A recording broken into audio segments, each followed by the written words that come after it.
Allahu Akbar, Allahu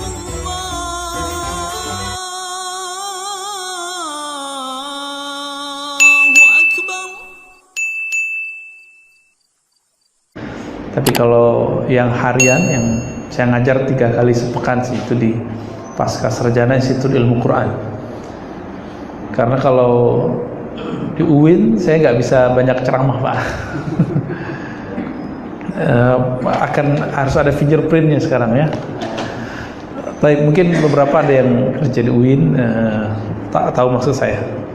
Baik, kembali ke manhaj Ahlus Sunnah. Nah, sebelumnya mungkin kita sebagian baru kenal. Saya berasal dari Sumatera Barat. Saya ngaji ke ulama-ulama di sana, di surau-surau dulu. Jadi awalnya saya nggak nyantri, nyantrinya ngalong, ngaji di surau-surau gitu ya. Dan itu asik sekali. Pindah tempat, kalau kita di sini langgar gitu ya, pindah langgar. Cuma dulu ngajinya masih pakai kitab, nggak nguping. Jadi kami dulu ngajinya pakai kitab apa gitu. Bahkan Quran itu dulu bersanad. Kami ngaji Quran itu dikasih ijazahnya, sehingga kita tahu Quran kita benar-benar sama dengan Quran Nabi itu dari sanad. Garansi bahwa Quran saya sama dengan Quran Nabi, saya harus punya silsilah guru yang bersumber dari Nabi sallallahu alaihi wasallam. Lalu ketika saya mulai remaja, mulailah ikut aliran macam-macam. Ya, pindah aliran, Pak. Jadi kalau orang hijrah dari maksiat ke taat, saya enggak. Hijrah dari satu aliran ke aliran lain. Dan itu betul-betul antara asik tapi juga menyakitkan ya. Pengen ikut Ahlus Sunnah kok malah sesat gitu. Pengen ikut Nabi kok malah serem. Pengen ikut Nabi Sallallahu Alaihi Wasallam tapi kok malah membenci umat Nabi. Pengen ikut Quran tapi malah meninggalkan cara Nabi memahami Al-Quran gitu. Akhirnya ayah saya masih hidup, ibu saya baru wafat ya. Bapak saya menyaksikan sendiri bagaimana anaknya itu menjadi orang yang ekstrim. Jadi saya pernah ekstrim dulu ya. Dulu kita di sekolah, anak remaja jenggotnya udah banyak belum, Pak? Belum banyak, paling 1-2. Disuruh potong sama guru, kita demo. Jadi zaman-zaman musim-musim demo itu dulu nular, dan saya provokatornya dengan kawan-kawannya. Ayo kita demo aja. Cuma karena jenggot 3 helai, kami demo guru dan kami bentak-bentak guru di sekolah. Tapi lama-lama kita mikir, ini kayaknya ada yang nggak bener nih ya. Kok cuma mau membela satu sunnah, kami kemudian meninggalkan sunnah yang lain. Sunnah jenggot itu bagus, tapi kemudian saya meninggalkan sunnah menghormati orang tua, guru. Dulu kami bela-belain kalau sekolah itu celananya saya gulung, Mbak. Dikata-katain lagi sama guru, bukan dikatain sih, yang rapi nak gitu.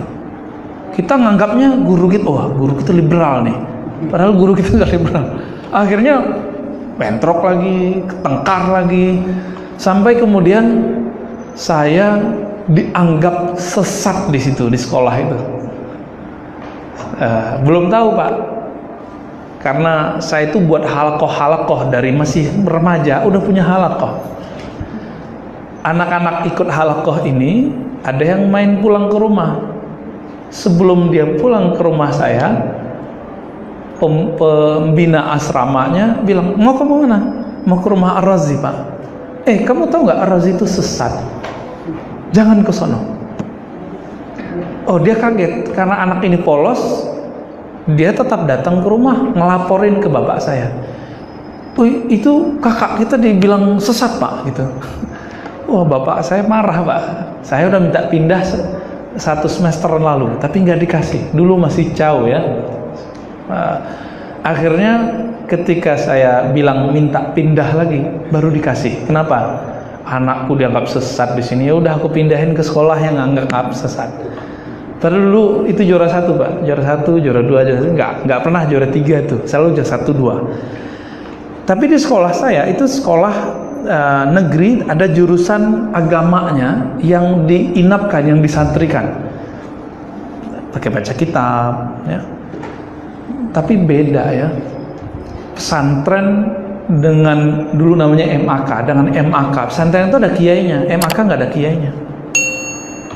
Sehingga kami ini santri-santri plat merah ini lagi nyari siapa yang mau jadi kudwah. Dicari-carilah, nggak ada di sekolah. Padahal ada kiai yang plat merah juga.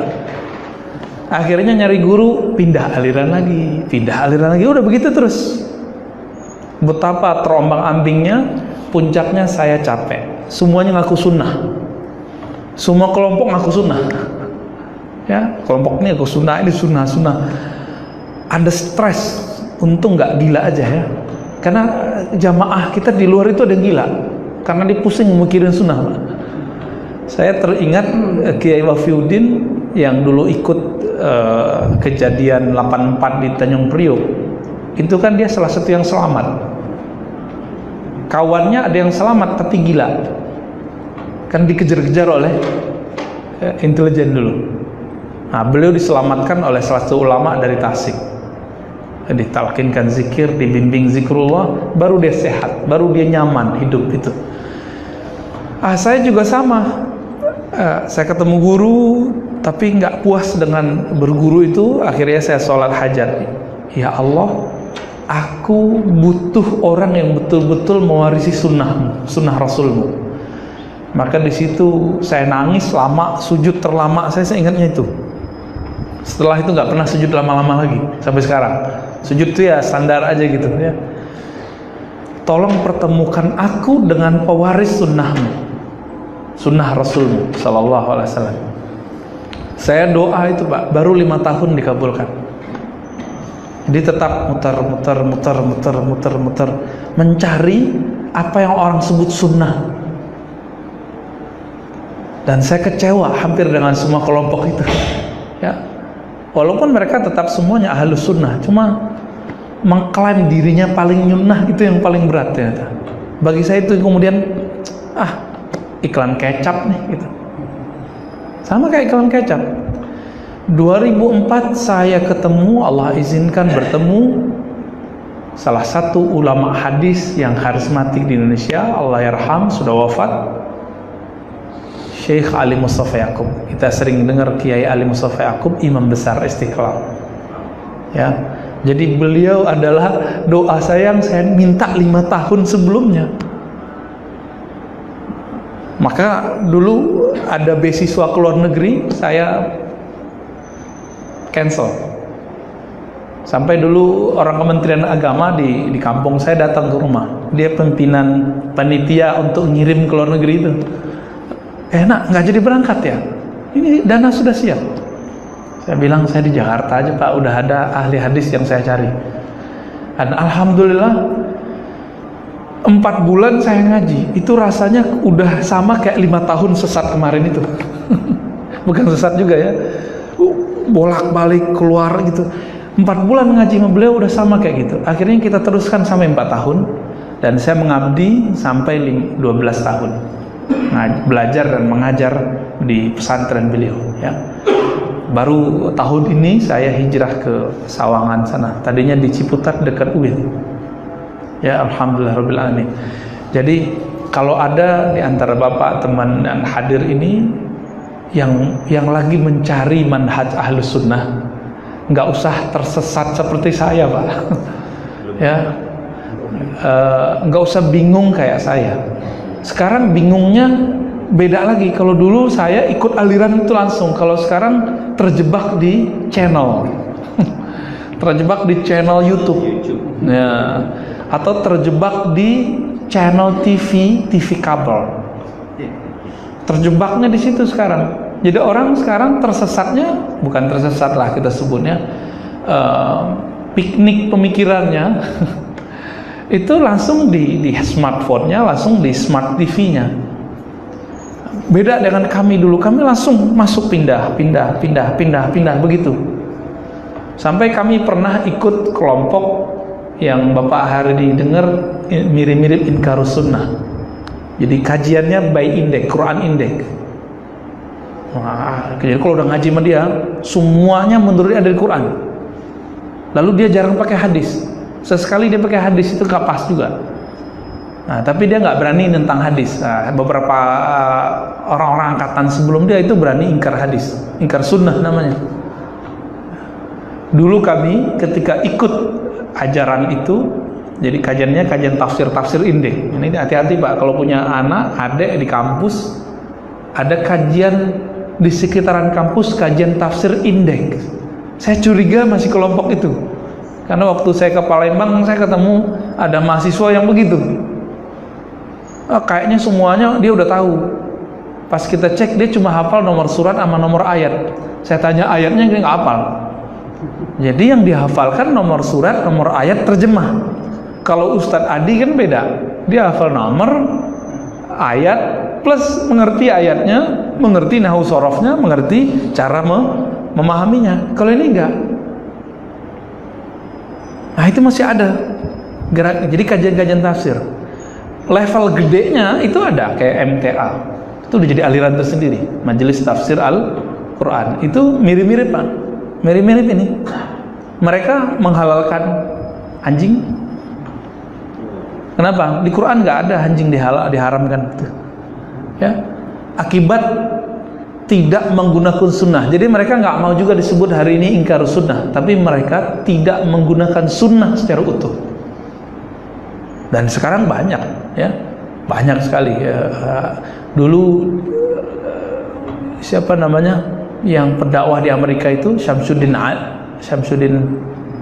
siapa yang orang Makassar itu? Syamsi Ali ya. Itu juga pernah konflik sama orang yang begitu. Pernah konflik Pak, karena orang yang satu ini kata dia tidak mau menggunakan sunnah, tidak berani bilang ingkar terhadap sunnah. Cuma dia nggak mau pakai sunnah. Bagi dia yang sahih cuma Quran. Baik. Jadi untuk kembali ke sunnah tidak perlu Bapak itu, saudara itu tersesat dulu, nggak perlu. Ya. Imam Al-Ghazali mewariskan satu kitab judulnya Al-Munqiz Minad Dhalal. Beliau wafat 505 Hijriah. 505 Hijriah Pak. Sekarang 1441 Hijriah. Ya, berapa tuh? Beliau jadi kayak gini. Saya pernah tersesat, kamu jangan tersesat. Dia tulis satu judul Al-Munqiz Minad Dhalal. Pembebas dari kesesatan-kesesatan. Waktu dulu saya mahasiswa, karena udah ketemu guru yang tepat, kawan saya bilang gini, kamu kok jadi Ghazali dulu sebelum sesat dulu dong, baru jadi Ghazali gitu ya. Ya saya bilang, Ghazali nurunin kitab Al-Munqiz Minad Dhalal, ente belum baca, supaya ente nggak perlu sesat seperti Imam Ghazali, langsung jadi Imam Ghazali endingnya aja gitu. Imam Ghazali di akhir hayatnya, Bukhari di dadanya, lalu dia wafat. Baca Sahih Bukhari, Sahih Muslim, Sunan Abu Daud, baca hadis Pak. Maka saya setiap pekan itu ada aja yang datang ke rumah setiap Senin itu ngaji Sahih Bukhari. Dari Ciledug ke Sawangan kan jauh. Pakai motor Pak, bukan pakai mobil. Saya pikir-pikir ini orang emang haus sekali mau cari sunnah. Tapi ternyata dia malu kepada Imam Bukhari. Imam Bukhari itu dulu 4.000 kilo dari Uzbek ke Mekah untuk nyari satu hadis innamal a'malu bin niat. Bagi dia Ciledug sama Sawangan mah agak deket. Dihantam terus Pak, apalagi Karawaci Pak ya. Nah, kalau saya Karawaci mungkin sesat 1000 kali Pak, karena keluar tol masuk tol lagi, itu membingungkan ya. Untung pakai taksi, orangnya ngerti.